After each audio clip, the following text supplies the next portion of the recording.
2029 लोकसभा चुनाव पर सूत्रों से जुड़ी एक खबर सामने आ रही, जहां लोकसभा में महिला आरक्षण लागू करने की तैयारी है। अगले चुनाव में महिलाओं को 33% आरक्षण दिया जा सकता है। सूत्रों के हवाले से जानकारी सामने आ रही है।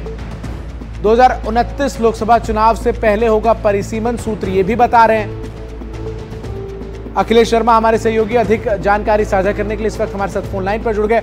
अखिलेश, क्या कुछ अपडेट्स है इस खबर को लेकर?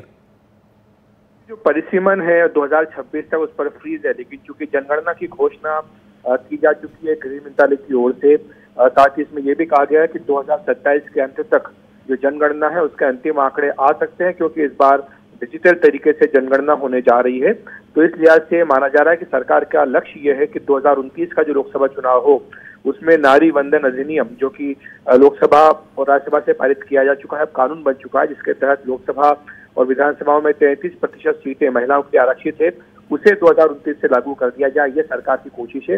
इसके लिए परिसीमन यानी डिलिमिटेशन होना जरूरी है और 2026 तक डिलिमिटेशन के ऊपर फ्रीज है। लेकिन अब सरकार जो है संशोधन करके, संविधान में संशोधन करके नए परिसीमन आयोग का गठन करेगी और उसके बाद जो नए आंकड़े आएंगे जनसंख्या के, उसके हिसाब से परिसीमन होगा। इसमें महत्वपूर्ण बात यह कि दक्षिण भारत के जो राज्य हैं उनकी चिंताओं का ध्यान रखा जाएगा। उन्हें ये चिंता है, डर सता रहा कि कहीं उनके साथ यह अन्याय ना हो कि उन्होंने जनसंख्या पर नियंत्रण किया लेकिन उनकी सीटें कम हो जाए, उनकी भागीदारी कम हो जाए। सरकार ने आश्वस्त किया है कि बिल्कुल ऐसा नहीं होगा और दक्षिण भारतीय राज्यों की नुमाइंदगी पूरी तरह से होगी। बहुत बहुत शुक्रिया अखिलेश आपका, हमारे से जुड़कर तमाम जानकारी दर्शकों तक साझा करने के लिए।